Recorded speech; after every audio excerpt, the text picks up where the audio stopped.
बरसात की एक शाम बकगंज गांव के दो लोग भोलू की चाय की दुकान पर बैठे हैं। उनके चेहरों से साफ दिख रहा था कि वह लोग काफी उदास हैं। आज जहां ये सभी लोग मिलके भोलू की चाय 2-3 कप पी जाते हैं, वहां कोई आज 1 कप चाय तक नहीं पिया। हर कोई गांव की मौजूदा समझ को लेकर बहुत विचलित है। इसी बीच गांव की वर्तमान हेडमास्टर कैलाश ऊपा भैया भोलू की चाय की दुकान पर आ। पहुंचे। अरे श्याम रामू, तुम लोग यहाँ इतना उदास होकर क्यों बैठे हो? मुझे इस गांव में आए हुए इतने दिन हो गए, मैंने तो तुम्हें कभी इतना परेशान नहीं देखा। हमेशा हंसते मुस्कुराते ही देखा है, लेकिन आज अचानक क्या हुआ? आइए मास्टर जी, बैठिए, आपकी चाय तैयार है। मास्टर जी मुझे जाओगे? हाँ हाँ बोलू, आज अपनी वो अदरक वाली चाय पिलाना मुझे। ठीक है, बहुत देर से सर दर्द कर रहा है। और हाँ, तुम लोग बताए नहीं कि हुआ क्या है, इतने उदास क्यों हो? असल में क्या है ना मास्टर जी, हम सभी लोगों का आज मन बहुत उदास है। क्यों, क्या हुआ? इतने खूबसूरत गांव के लोगों के साथ घुलने मिलने से किसी का भी मन बेहतर हो जाएगा, लेकिन उन्हीं लोगों को आज अचानक क्या हुआ? आप तो जानते ही हो मास्टर जी कि हमारे गांव में कोई अस्पताल नहीं था। कोई भी बीमार होता था तो उसको 2 गांव पार 10 मील दूर जाना पड़ता था। अस्पताल पहुंचने से पहले ही तो कितनों की मौत हो गई। इसीलिए हम सभी मिलके अपने पैसे बचा के इस गांव में एक अस्पताल बनवाया। लेकिन क्या हमारी सारी बचत खत्म हो गई? अस्पताल तो तैयार है पर बिस्तर तो खरीदना बाकी रह गए हमारे पास, तो और पैसे नहीं बचे। अब क्या होगा? और ऐसी बात है, मेरे पास कुछ पैसे तो थे पर वह तो मेरी बेटी की शादी में खर्च हो गए हैं। लेकिन हाँ, इच्छापुर गांव में मेरी पुश्ती नहीं जमीन है एक, अगर उसे बेच दिया तो जो पैसा आएगा उम्मीद है उससे अस्पताल का बेड हो जाएगा। क्या कहते हो? यह आप क्या कह रहे हैं मास्टर जी? आप अपनी पचते नहीं जमीन बेच देंगे? मेरे तो बस यह 1 साल की नौकरी बची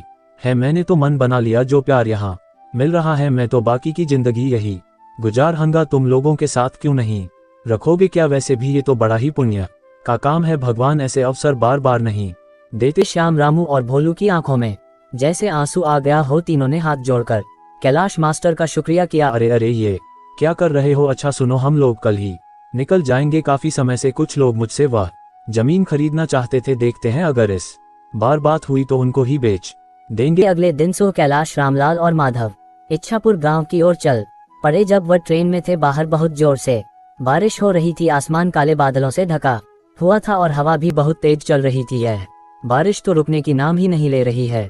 होगी आपका गांव क्या स्टेशन से बहुत दूर है? स्टेशन में उतर के पहले हम लोगों को नदी के किनारे पहुंचना होगा, फिर वहां से नाव लेके नदी पार करके जाना होगा। मेरा गांव ऐसे ही बात करते करते समय बीतता चला गया। आखिरकार जब तीनों स्टेशन पर पहुंचे, वो शाम हो चुकी। प्रशंसा थी सुनसान स्टेशन पर, बस वक्त तीनों आके ही उतरे। अभी तो बारिश थोड़ी लुकी है। चलो, मैं भी तो वही सोच रहा हूँ, इतनी बारिश में जाएंगे कैसे? वहाँ एक नदी भी तो पार करनी। अब घाट पर पहुंच पाते या नहीं, वो तीनों स्टेशन से बाहर आ गए। आसपास जैसे एक जादुई माहौल बना दिया था। वह स्टेशन के पास एक बरगद के पेड़ के नीचे आकर रुके।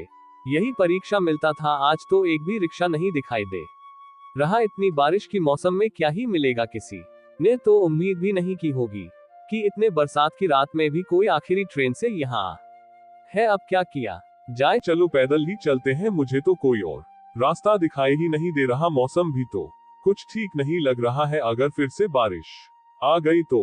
वो तीनों अंधेरे में ही आगे बढ़ने आने की आवाज आए। लगता है कोई वैन रिक्शा आ रहा है इधर ही। रुको रुको, कुछ ही देर में दूर से कच्चे रास्तों में एक बहन आती हुई दिखाई दी। कैलाश ने उस चालक को देखते ही पहचान गया। कहाँ? अरे रतन भैया, आपसे मिले हुए कितने महीने हो गए। वह आदमी कैलाश को थोड़ी देर देखा, फिर कहा, अरे कैलाश कैसे हो? अपने घर जा रहे हो क्या? जी रतन भैया, मैं तो ठीक हूँ, ये दोनों है रामलाल और माधव। मैं जिस गांव में अभी सब तो अभी मेरे घर जा रहे थे। रतन, मैं आप मास्टर हूँ, ये दोनों उस गांव से ही है। हमें नदी के किनारे ले चलोगे क्या? तो आज रात की आखिरी नाव मिल जाती। रतन ने कहा, इस बरसात की रात में नाव मिलेगी? अच्छा चलो देखते हैं। बैठो, चलो रामलाल, चलो उठो, यह आखिरी मौका है। अगर यह निकल गया तो सारी रात यहीं रुक के बारिश में भीगना पड़ेगा। चलो चलो। सभी लोग वैन पे जाकर बैठ गए। अंधेरे में ही वैन आगे बढ़ने लगी। कुछ देर बाद कैलाश ने रतन से पूछा, आपकी तो इतनी उम्र हो गई रतन भैया, फिर भी आप अभी भी फैन चलाते हो? आपको तकलीफ नहीं होता? तकलीफ हाँ होता था पहले, अब नहीं होता है। पहले होता था, अब नहीं होता है। इसका कोई भी नजर नहीं आ रहा था बारिश के कारण। रात का अंधेरा अन्य दिनों के मुकाबले कुछ ज्यादा ही था, घने काले अंधेरे ने चारों क्या ऐसे ही बातचीत चलते चलते सभी लोग नदी के किनारे आ पहुंचे। जब तीनों नदी की ओर देखे तब नदी बहुत तेज बह रही थी। जो नदी हर वक्त शांत रहती थी वह आज बिल्कुल अलग दिख रही थी। नदी के किनारे कुछ नाव बंधी हुई थी लेकिन चलाने वाला कोई भी दिखाई नहीं दिया। जो सोचा था वही हुआ, एक भी माझी घाट पर नहीं है। वैसे भी इतनी रात हो गई है और फिर बारिश कोई क्यों ही रहेगा अभी। ये तो बड़ी मुसी हो गई मास्टर जी, आज रात बारिश में भीग कर ही गुजारना पड़ेगा। लगता है अब क्या होगा मास्टर जी, आसमान का हाल देखा आपने, लगता है बारिश फिर से आने वाली है। आसमान में काले बादल फिर से आना शुरू हो गए। नदी की ओर से हल्की हल्की ठंडी हवा भी चलनी शुरू हो गई। रतन भी उन लोगों के साथ वही खड़ा था। जब वो तीनों बात कर रहे थे तभी उसने कहा, अगर आप लोग बुरा ना मानो तो मैं एक बात कहूँ। आप ऐसे क्यों बोल रहे हो रतन मैया, बोलिए ना क्या कहना चाहते है। लगता है थोड़ी ही देर में बारिश फिर से शुरू होगी और अभी तो कोई मांझी भी नहीं है घाट पर जो नाव से अपने घर जा सकोगे। उसके बजाय एक काम करो, वो देखो सामने ही मेरा घर है। सब लोग वही चलो, आज की रात वही गुजार लेना। हाँ सही कह रहे हो आप, इससे पहले भी तो कितनी बार आपकी गाड़ी में स्टेशन गया हूँ।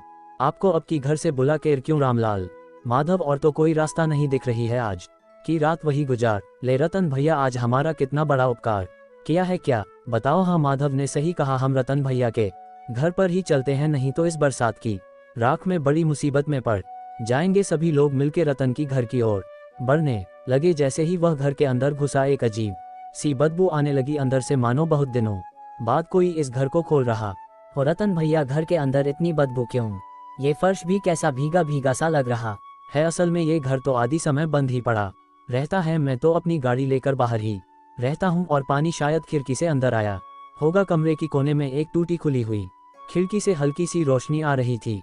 घर में खाना तो कुछ नहीं है, मैं तो आप लोगों के लिए खाने का इंतजाम ही नहीं कर पाया।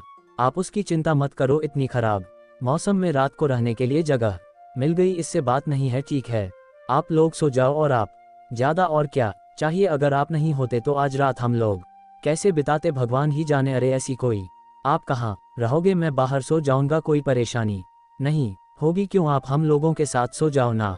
नहीं नहीं मुझे कोई दिक्कत नहीं होगी। यह बोलकर रतन बाहर चला संगीत गया और वह तीनों जमीन पर चटाई बिछाकर लेट गए। तब गहरी रात अचानक कैलाश की खुल गई।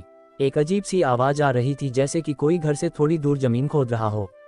कैलाश शुरू में तो नजरअंदाज करता रहा, लेकिन आवाज और तेज होने लगी। जो वह काम कर रहा था जैसे कि वह किसी की परवाह किए बगैर ही किया जा रहा था। यह आवाज कहाँ से आ रही है, छोड़ आ गया क्या। कैलाश तेजी से उठा और खिड़की के पास आकर बाहर देखने लगा। रतन भैया घर से थोड़ी दूर पेड़ के नीचे खुदाई कर रहा। संगीत है माधव, रामलाल उठो, जल्दी उठो, मुझे यहाँ कुछ ठीक नहीं लग रहा है। रामलाल और माधव दोनों नींद से जाग गए। कैलाश ने दोनों को खिड़की के पास बुलाया। अरे रतन मैया कहाँ गया, अभी तो यहीं पर संगीत थे। आपने ठीक देखा था मास्टर जी। हाँ हाँ बिल्कुल, चलो तो बाहर। वे तीनों घर के पीछे वाले पेड़ की ओर चल दिए। ये देखो यहाँ पेड़ के नीचे जमीन पर कुछ है लगता है। मैंने रतन भैया को यही देखा था, लगता है मानो जैसे कि वह चाह रहे थे कि मैं नींद से उठकर ये देखूं। देख तो रामलाल क्या है।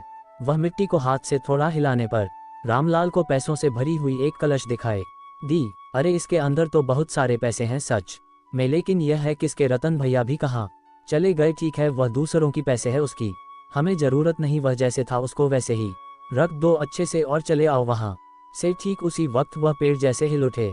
तीनों ने ऊपर देखा तो वहाँ लंबे पैरों वाला एक नक चेहरा बैठा हुआ था। डरो मत कैलाश, मैं रतन हूँ। मैं यही देखना चाहता था कि क्या तुम समय के साथ लालची तो नहीं हो गए हो। तुम सच में गांव का गढ़ हो कैलाश। तुम चाहते तो ये पैसे आसानी से ले सकते थे और मैं अकेला बुरा आदमी तुम तीनों के सामने तो टिक भी नहीं पाता। जहां तुम्हें पैसों की इतनी जरूरत है